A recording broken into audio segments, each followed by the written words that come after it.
Everyone, welcome to study with arts by Shivi Sharma. जैसा कि आप देख ही रहे थे पिछली वीडियो में कि मैंने आप लोग को पाल शैली के बारे में बताया था, जो कि एक मध्यकालीन कला के एक प्रथम भाग में आती है, जिसे हम पूर्वी मध्यकाल कहते हैं। तो आज हम पढ़ेंगे आपकी अभ्रंश शैली, जिसे जैन शैली, गुजरात शैली, पश्चिम भारतीय शैली और आपके अन्य कई शैलियों के नाम संबोधित किए गए हैं। तो आज हम लोग सबसे पहले, जैसे कि आप लोग को पता ही है कि मैं अपनी वीडियो में सबसे पहले आप लोग को वो थ्योरिकल पार्ट पढ़ाऊंगी और उसके बाद उससे रिलेटेड कुछ क्वेश्चन सॉल्व कराऊंगी। तो आप सभी लोग कमेंट बॉक्स ओपन कर लीजिए और हम लोग अपना चैप्टर तैयार करते हैं और उसके बाद अपना ऑप्शंस वाले क्लियर करेंगे। ठीक है, तो वीडियो को लाइक कर दीजिए, सब्सक्राइब कर दीजिए और कमेंट कर दीजिए। चलिए वीडियो को स्टार्ट करते हैं, क्योंकि बिकॉज अपने चैप्टर पढ़ेंगे तो उससे थोड़ा सा लॉन्ग हो जाएगी वीडियो, तो अच्छे से तैयारी हो जाएगी अभ्रंश शैली की। तो चलिए स्टार्ट करते हैं वीडियो को। ओके, तो एक एक पॉइंट बहुत अच्छे से समझते जाइएगा, बिकॉज आगे काफ़ी क्वेश्चन से रिलेटेड आए हुए हैं टीजीटी में और आगे भी आने की संभावना है। तो इसलिए ये जो मध्यकालीन कला है इसे मैं बहुत अच्छे से एक्सप्लेन कर रही हूँ आप लोग को। तो देखिए, हम आज पढ़ेंगे अभ्रंश शैली। आपको कई चीज़ें बताई जाएंगी अभ्रंश शैली में। देखिए, सबसे पहले तो आपको अभ्रंश शैली पढ़ना है कि अभ्रंश शैली पनपी किस टाइम तक। तो 11 ईस्वी से आपकी 15वीं शताब्दी तक चली थी ये। ठीक है, 11 से 15 शताब्दी तक। तो आगे बढ़ते हैं कि इसकी खोज किसने की थी, मतलब इस शैली की जो खोज की थी वो की थी 1924 में हमारे आनंद कुमार स्वामी ने। ठीक है, और इन्हीं के समय में कल्पसूत्र को भी चित्रित किया गया था। ये लेकर आए थे कल्पसूत्र, और प्रेजेंटली कल्पसूत्र जो आपकी संग्रहित है वो है बर्लिन संग्रहालय में। कहाँ पर? बर्लिन संग्रहालय में। चलिए आगे बढ़ते हैं। जैसे कि अब हम नामकरण में आते हैं, मोस्ट इंपॉर्टेंट नामकरण है। मैंने एरोज लगा के कई चीज़ें एक्सप्लेन की हैं, तो ध्यान से समझिएगा। सबसे पहले तो हम पढ़ेंगे जैन शैली। तो जैन शैली में क्या होता था कि आपके श्वेतांबर और दिगंबर दो धाराएं होती थी। श्वेतांबर में क्या होता था कि जो मुनि लोग होते थे उस समय के, वो श्वेत वस्त्र धारण करते थे, और आपके दिगंबर में क्या होता था, वो नग्न रहते थे। ठीक है, ये होता था। तो जैन शैली किसने नाम दिया? आपके पर्सी ब्राउन ने नाम दिया था। कई बार एग्जाम में पूछा गया है इनके नामकरण के बारे में, तो इसको बहुत अच्छे से तैयार करिएगा। और रही बात इनका जो श्वेतांबर दिगंबर में रिलेटेड था, कुछ ग्रंथ थे, मैंने आपके सामने ही लिखे हुए हैं कि आपका एक तो षट्चांग ताड़पत्रीय ग्रंथ है, दूसरा याग्राणव, बहुत इंपॉर्टेंट है ये, जो 1427 में किया गया था। और लेखक इसके थे इस ग्रंथ के महाराजा मोकल। और ये ग्रंथ किस पे चित्रित किया गया है? कागज पर चित्रित किया गया है। तो अब अगला देखते हैं पॉइंट कि गुजरात शैली किसने नाम दिया। तो गुजरात शैली आपको नाम दिया है NANC मेहता जी ने, जिनका पूरा नाम है नाना लाल चमन लाल मेहता। ठीक है, अगला देखिए। जैसे कि इसमें आपका गुजरात शैली में NC मेहता का ही टॉपिक मैंने दिया है, साथ साथ पश्चिमी शैली किसने बोला? ठीक है, पश्चिमी शैली किसने बोला? आपके लामा तारानाथ ने। यहाँ पर मैंने एरोज बना के बहुत ही क्लियरली समझाया है कि पश्चिम शैली बोला है लामा तारानाथ ने, और भारतीय पश्चिमी शैली आनंद कुमार स्वामी ने। ये लामा तारानाथ, आनंद कुमार स्वामी और आपके मैंने एक नाम ऐड किया है मोती चंद्र। तो इन तीनों ने मिलकर इस शैली को पश्चिमी शैली कहा था। ठीक है, और पश्चिमी भारतीय शैली किसने कहा? आनंद कुमार स्वामी जी ने। अगला देखिए लास्टली कि अभ्रंश शैली किसने नाम दिया। तो ये सिद्ध किया गया था राय कृष्ण दास ने, जिन्होंने राजस्थानी शैली को भी उद्धृत किया गया है सिंगारिक शैली बोलकर। ठीक है, तो ये जो राय कृष्ण दास जी हैं, इन्होंने ही बिल्कुल कंफर्म कर दिया था कि इसका नाम अभ्रंश शैली होना चाहिए। तो आज तक हम अभ्रंश शैली के नाम से पढ़ते आ रहे हैं। ठीक है, अब हम आगे पढ़ेंगे इनसे संबंधित सारे ग्रंथों के बारे में। सबसे पहले हम ये पढ़ेंगे ताड़पत्री ग्रंथ जो हैं उनको इंग्लिश में क्या बोला जाता है। तो उनको बोला जाता है वॉर्म लीफ मैन्युप्लीवेट। ठीक है, इनको इंग्लिश में बोला जाता है मॉम लीफ मैन्युप्लीवेट। तो अब देखिए, इस समय के दो ग्रंथ हैं। एक तो आपका पनपा 1060 से 1350 में, और दूसरा समय चला 1350 से 1450 तक। ठीक है, इसको 45 भी संबोधित करते हैं कई बार। तो देखिए, हम सबसे पहले बात करेंगे 1060 के ग्रंथ को, जो मोस्ट इंपॉर्टेंट ग्रंथ है अभ्रंश शैली का, ओश नियुक्ति वृत्ति। कई बार एग्जाम में आया है ओश नियुक्ति वृत्ति 1060 में, और यही सेम ग्रंथ 1161 में भी बना था। ठीक है, तो ये दोनों का अलग अलग टाइमिंग है। अगला देखिए, तीसरा इसी समय का 1000 से 1350 ईस्वी तक का त्रिसृष्टि शलांका पुरुष। देखिए, यहाँ पे सृष्टि मीन्स होता है 63, 360 में 363, मतलब इसमें क्या हुआ है कि 24 तीर्थंकरों के बारे में दर्शाया गया है। ठीक है, जो हमारे जैन तीर्थंकर हैं 24, उनके बारे में दर्शाया गया है। अगला चौथा जो है वो है श्रावक प्रतिक्रमण सूत्र चूर्णी, जो कि प्रेजेंटली बोस्टन संग्रहालय में संग्रहित है। कहाँ पर संग्रहित है? बोस्टन संग्रहालय में। अब हम बात करते हैं कि कागज वाले ग्रंथ। अब कागज वाले ग्रंथ क्या, आपने लास्टली पढ़ा कि आपका 1350 से 1450 तक चला ताड़पत्री ग्रंथ। अब कागज वाले ग्रंथ क्या है, 1350 से लेकर 1550 तक चले। तो हम अब कागज वाले ग्रंथ पढ़ेंगे। तो देखिए एरो लगा के मैंने नीचे ही लिखा है कागज वाले ग्रंथ ये। तो पहला क्या है, ध्वन्यालोक। दूसरा है सुपार्श्वनाथ चरित्रम, जिसमें 37 चित्र हैं।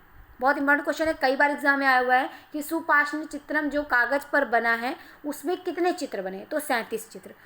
ठीक है, और इन्हीं के समय में कागज के समय में भी एक ज्ञानार्णव चित्रण किया गया था 1427 में मोकल द्वारा। ठीक है, अगला देखिए अब पढ़ेंगे हम कपड़े वाले चित्रण, कि कपड़े पर कौन कौन से ग्रंथ या पुस्तक चित्रित किए गए थे। तो एक तो आपका फेमस था बसंत विलास, दूसरा था आपका पंचतीर्थोपट। पंचतीर्थोपट जो है वो पटना संग्रहालय में, संग्रहालय बहुत पूछे जाते हैं टीजीटी में, तो संग्रहालयों पर पूरा फोकस करिएगा, और पुस्तकें भी पूछी जाती हैं। तो आपका पंचतीर्थ पट कहाँ पे स्थित है, पटना संग्रहालय में। अगला देखिए, नेक्स्ट अब हम इसकी चैप्टर की विशेषताएं पढ़ेंगे। लास्ट पॉइंट है कि जो व्रण शैली थी उसमें क्या क्या हुआ। जैसे कि हमने पढ़ा था पाल शैली में कि उसमें प्राथमिक रंगों का प्रयोग हुआ। प्राथमिक रंग कौन से, लाल पीला आपका नीला। ठीक है, तो इनमें से इनको जो दो रंगों को मिला के जो तीसरा रंग बनता था उससे भी कार्य करते थे। ठीक है, पर यहाँ पे क्या हुआ कि इनका जो ललाट होता था, ललाट मीन्स हम कह सकते हैं माथे को, तो माथा जो होता था उनका वो बहुत चौड़ा बनाया जाता था, और आंखें जो होती थी एक परवल सब्जी है उसके आकार का होता था, मतलब चकोर चकोर आकार की। इस समय मतलब चित्रण, क्योंकि जब अजंता में हम कार्य करते थे तो हम शिला चित्रों पे कार्य करते थे। और उसके बाद क्या हुआ, जब मध्यकालीन कला आ गई, जब आपकी लास्टली एलोरा एलिफेंटा हम पढ़ने लगे, उसके बाद आपका मध्यकाल आ गया। तो मध्यकाल में लोग क्या करते थे कि जो ताड़ का एक पेड़ होता था उसके पत्ते को छाए में सुखा लेते थे, उसको सुखाकर फिर उस पर चित्रकारी ये कार्य करते थे, बौद्ध संबंधी चित्रकारी करते थे महात्मा बुद्ध के बारे में। तो अब आप देखिए दीवार से डायरेक्ट एक छोटे से पत्ते पर आ जाना कार्य करने पर तो बहुत ही जटिल हो गया था, बहुत ही कठिन हो गया था उस समय कार्य करना। तो वहाँ क्या था कि आकृति बहुत ही विकृत स्टाइल में बनती थी, ललाट चौड़े थे, आंखें परवल आकार की, मतलब फेस से भी बाहर आंखें जा रही थी, इस तरीके का चित्रण किया गया। ठीक है, और साथ साथ क्षितिज रेखाएं नहीं है। अब क्षितिज रेखाएं बता दें आपको कैसी होती है, जैसे कि आसमान और पृथ्वी में मिलने का पूरा स्वरूप दिखता है। मतलब वहाँ पे क्या है कि आपको पेड़ पौधे दर्शा देते हैं, आपको ये नहीं कि अलग से आसमान और ज़मीन का भूमि का पूरा एक्सप्लेन करेंगे, नहीं, दोनों को मिक्स कर देते हैं और एक बेस पूरा तैयार कर देते हैं बैकग्राउंड का। ठीक है, उसमें कोई एक पर्टिकुलर एक जैसे पहाड़ नहीं बनाते कि आपको आसमान में पहाड़ दिखा दिया नीचे, ऐसा कुछ नहीं होता था। सिर्फ वहाँ पे बेसिकली महात्मा बुद्ध के जीवन के जो उनके जन्मोपरांत से जो भी उनकी कार्यकर्ता चलती आई है उसको चित्रित कर देते थे और उसी को ही वो एक्सप्लेन कर देते थे। ठीक है, तो ये तो रही हमारी अभ्रंश शैली की थोड़े से नोट्स। ठीक है, थोड़ी सी मतलब एक्सप्लेनेशन कि कब उनका खोज की गई, किसने की, किस शताब्दी में आया, या किन किन नामों से उनको जाना जाता है अभ्रंश शैली को, किन किन विद्वानों ने कौन कौन से नाम दिए, या किस पुस्तक को हम किसके अंतर्गत रखेंगे, ताड़पत्री ग्रंथ कौन कौन से थे, आपके कागज वाले ग्रंथ कौन कौन से थे, कपड़े वाले ग्रंथ कौन कौन से, और कुछ नॉर्मल विशेषताएं। अब हम लोग अपनी वीडियो को कंटिन्यू करते हैं और अपने इसी से रिलेटेड क्वेश्चन सॉल्व करते हैं। अब फटाफट आप लोग कमेंट बॉक्स ओपन कर लीजिए और कमेंट करके एक्सप्लेन करिए कि इसका क्या आंसर रहेगा। ठीक है, चलिए वीडियो स्टार्ट करते हैं और अपने क्वेश्चन सॉल्व करते हैं। ओके, फर्स्ट क्वेश्चन आपके सामने है कि अभ्रंश शैली का समय क्या था। जैसे कि मैंने अभी आप लोग को एक्सप्लेन किया था कि अभ्रंश शैली का जो समय क्या है वो बताना है आपको। तो ऑप्शंस आपके सामने हैं, 10वीं से 12वीं, 11वीं से 15वीं, 12वीं से 14वीं, या 10वीं से 15वीं। फटाफट कमेंट बॉक्स में आंसर करके बताइए कि इसका राइट आंसर क्या रहेगा, A, B, C या D।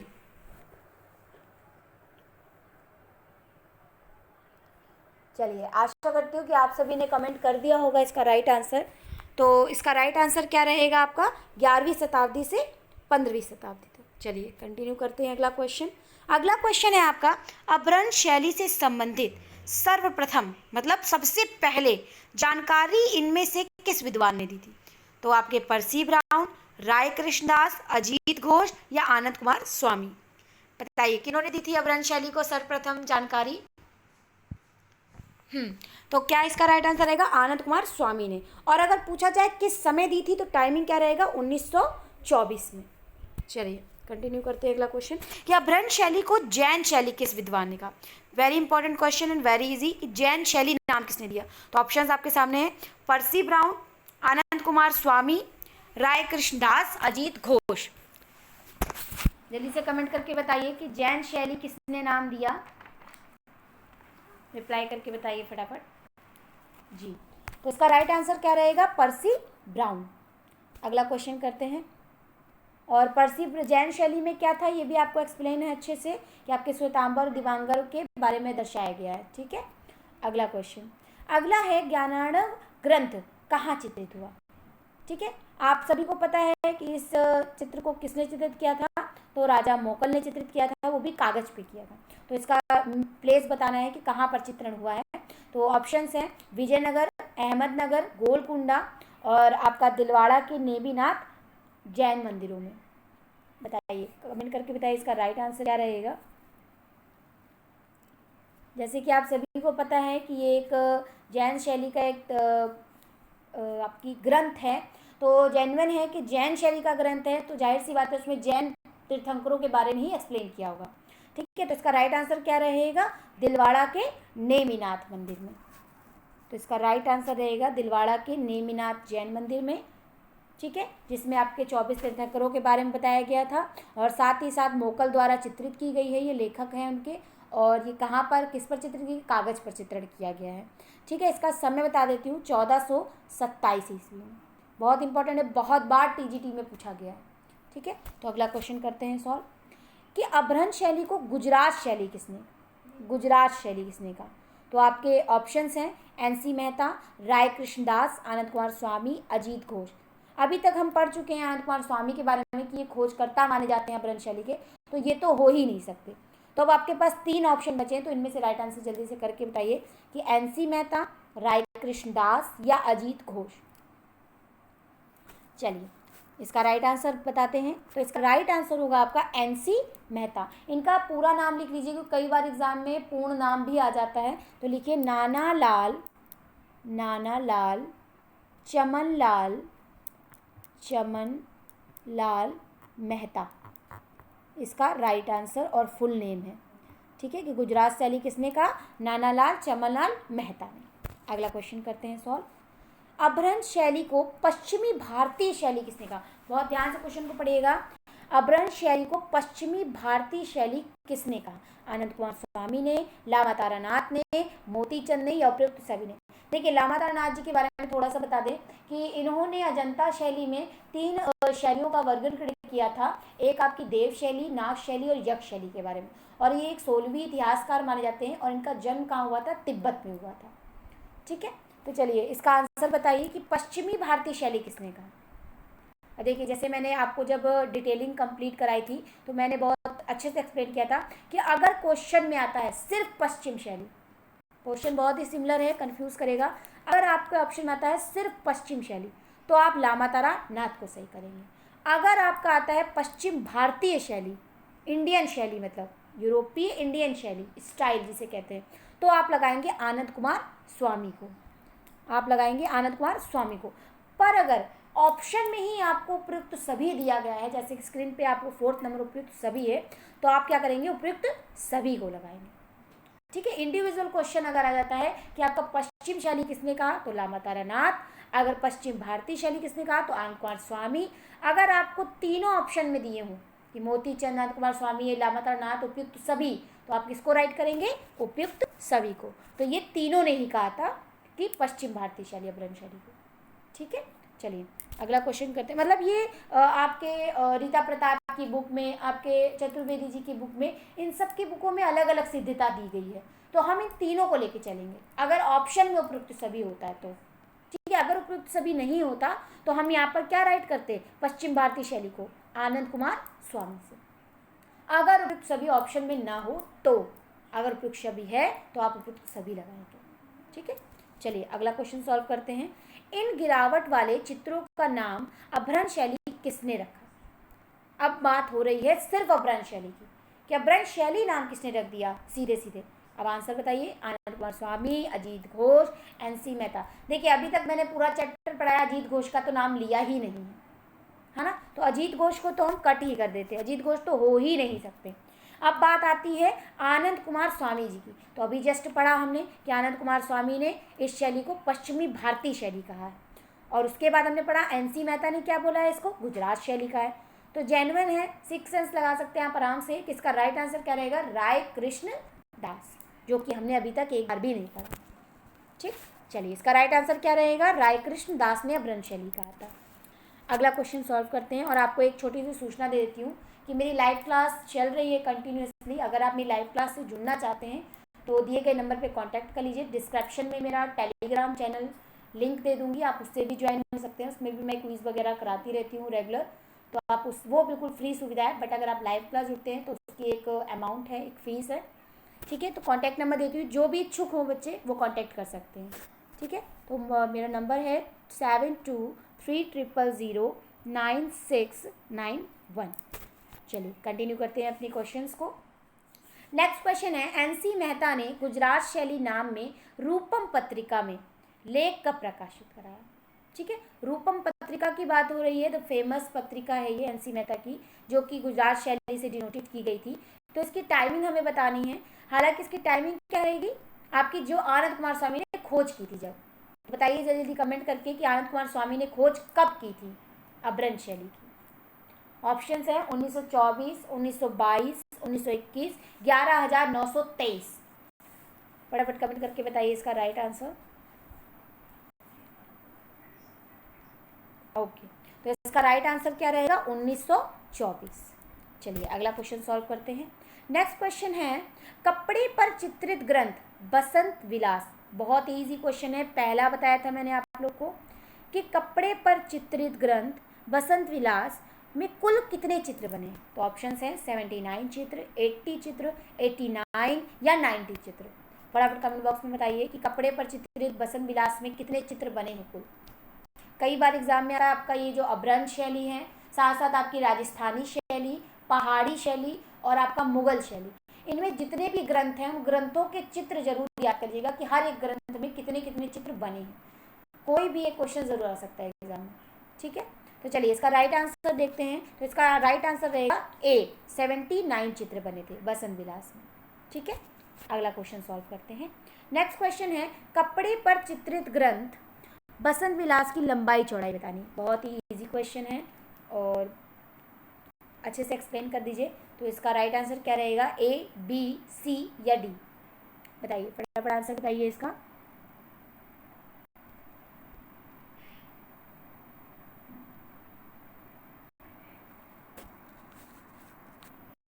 ओके, तो इसका राइट आंसर फटाफट कमेंट करके बताइए कि कपड़े पर चित्रित ग्रंथ बसंत विलास की लंबाई चौड़ाई क्या है।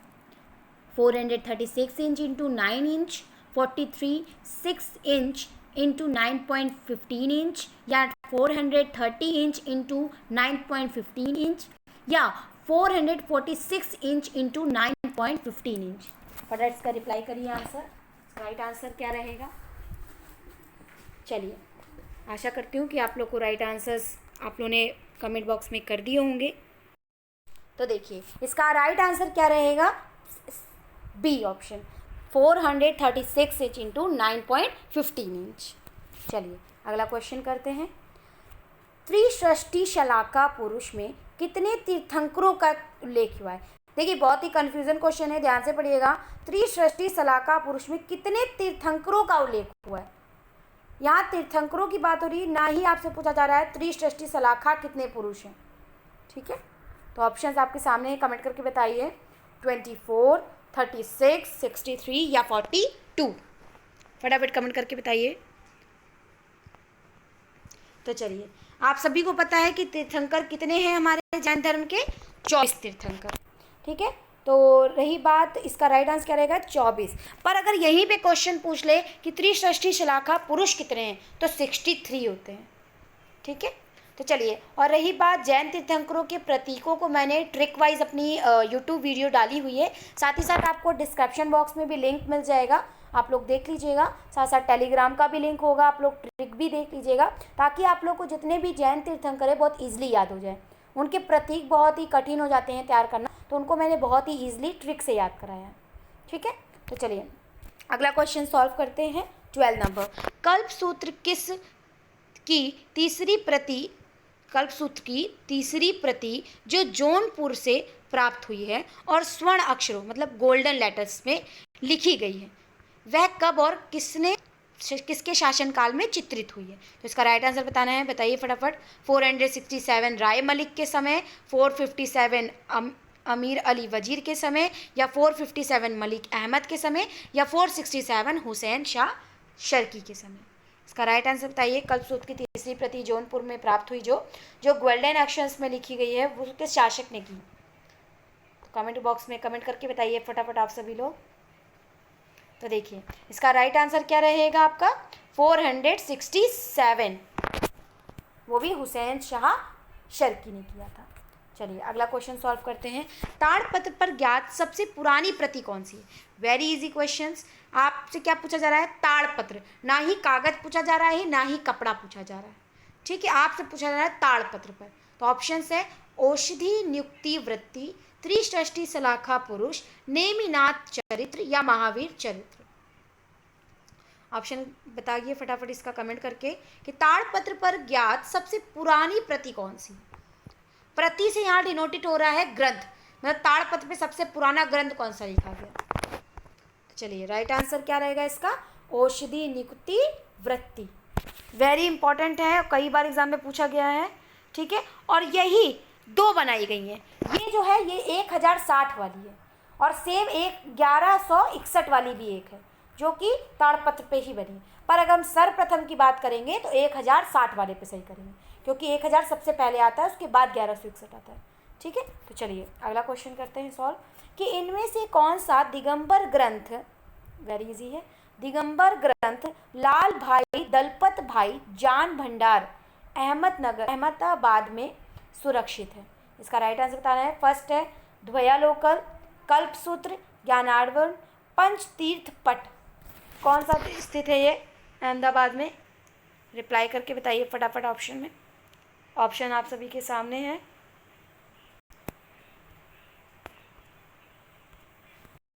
चलिए आशा करती हूँ आप सभी ने कमेंट बॉक्स में कमेंट कर दिया होगा इसका राइट आंसर। तो देखिए यहाँ पे क्या बोलते रही है, दिगंबर ग्रंथ। दिगंबर मीन्स होता है आपका नग्न, ठीक है, वस्त्रहीन व्यक्ति। किस कार्य में थे? तो आपका ज्ञानार्णव ग्रंथ में। ठीक है, और ज्ञानार्णव ग्रंथ कब लिखा गया? 1427 में। और किसने लिखा? मोकल ने। ठीक है, चलिए आगे बढ़ते हैं क्वेश्चंस को।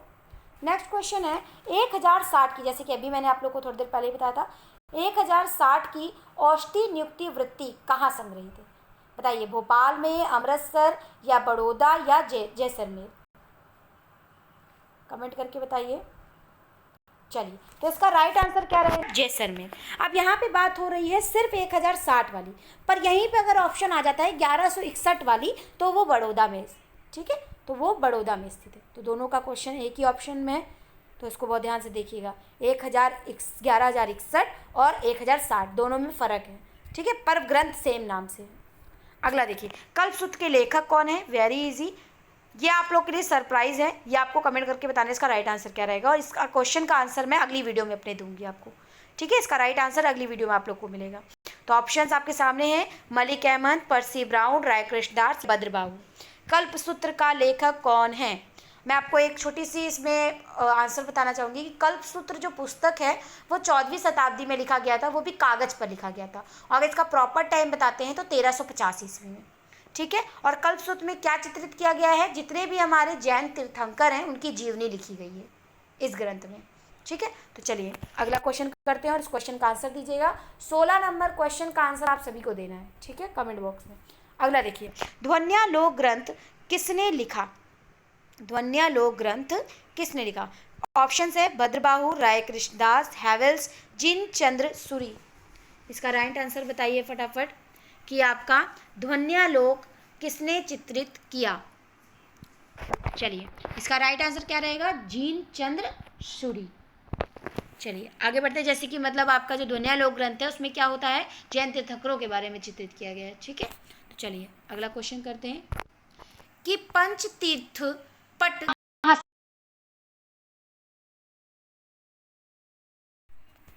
चलिए क्वेश्चन की श्रृंखला को आगे लेके चलते हैं और 18वां क्वेश्चन पढ़ रहे थे कि पंचतीर्थ पट कहाँ संग्रहित है। तो ऑप्शंस हैं पटना, बनारस और आपका भारत भवन। ये भारत भवन भोपाल से डिनोट हो रहा है, ठीक है, कि भोपाल में संग्रहित है, और दिल्ली। देखिए पटना को जो प्राचीन समय में नाम दिया गया था वो पाटलिपुत्र कहा जाता था, तो इसको लिख लीजिए। अगर ऑप्शन में पाटलिपुत्र भी आता है तो आप उसको सही कर सकते हैं, ठीक है, अर्थात वर्तमान में पटना कहा जाता है, ठीक है। तो बताइए पंचतीर्थ पट कहाँ पे संग्रहित है। तो इसका राइट आंसर क्या रहेगा, पटना। पटना संग्रहालय में ये संग्रहित है ग्रंथ। और ये ग्रंथ लिखा किस पर है, बना किस पर है, तो ये ग्रंथ बना है कपड़े पर, ठीक है, कपड़े पर चित्रित किया गया व्रण शैली का। चलिए अगला क्वेश्चन सॉल्व करते हैं कि सुपार्श्वनाथ चरित्रम ग्रंथ कहाँ संग्रहित है या कहाँ चित्रित किया गया। तो ऑप्शन है कोटा, जयपुर, अलवर या दिलवाड़ा। इसका राइट आंसर बताइए फटाफट, कमेंट बॉक्स में आंसर करिए। 19 नंबर का क्या राइट आंसर रहेगा जी। तो राइट आंसर क्या रहेगा आपका, दिलवाड़ा। इसका राइट आंसर रहेगा दिलवाड़ा, जिसे देलवाड़ा भी कहते हैं, ठीक है। अब आप लोग को एक छोटी सी ट्रिक बता देती हूँ। जैसे कि आप सभी जानते हैं सुपार्श्वनाथ एक आपके जैन तीर्थंकर माने जाते हैं। तो देखिए जैसे कि इसका हमें प्रतीक याद करना है, तो इसकी मैं एक छोटी सी ट्रिक बता रही हूँ ताकि ईजिली आप लोग लर्न कर सको। देखिए सु मीन्स होता है बहुत ज़्यादा, ठीक है, सु मीन्स क्या होता है, बहुत ज़्यादा। और पार्श्व मीन्स अगर हम डिनोट करते हैं मीनिंग को, तो पार्श्व मीन्स होता है पीछे का भाग, पर हम यहाँ बात कर रहे हैं पार्श्व मतलब पास। सुपार्श्व मतलब बहुत ज़्यादा पास में जो रहता है वो हमारा मित्र बन जाता है, ठीक है, हमारा फ्रेंड बन जाता है। तो हम इसको हिंदी में क्या बोलते हैं, साथिया, ठीक है, क्या बोलेंगे, साथिया। फ्रेंड को क्या बोल देंगे, साथिया। और साथिया को ही आपके प्राचीन समय में स्वास्तिक कहते थे, इसको हम स्वास्तिक भी कहते हैं। तो इससे क्या डिनोट हो जाएगा, आपका स्वास्थ्या भी सही रहेगा और स्वास्तिक भी सही होगा। तो आपके सुपार्श्वनाथ का जो प्रतीक चिन्ह माना जाएगा वो माना जाएगा साथिया। मतलब सुपार्श बहुत ज़्यादा जो पास में रहता है वो हमारा फ्रेंड साथिया बन जाता है, ठीक है। तो इससे क्या हो जाएगा, प्रतीक साथिया। तो इसी तरीके से मैंने अपने सारे जितने भी 24 तीर्थंकर हैं उनके बारे में बहुत अच्छे से एक्सप्लेन किया है ट्रिक के वजह से। तो आप डिस्क्रिप्शन बॉक्स में लिंक में देख लीजिएगा उस ट्रिक को अच्छे से। और आप लोग को मेरे YouTube channel study with arts by Shivi Sharma में आपको सारे वीडियोज़ मिल जाएंगे रिलेटेड विजुअल आर्ट से, ठीक है। तो चलिए कंटिन्यू करते हैं और 20 नंबर वाला क्वेश्चन पढ़ते हैं अपना। क्वेश्चन है कि दिलवाड़ा के सुपार्श्वनाथ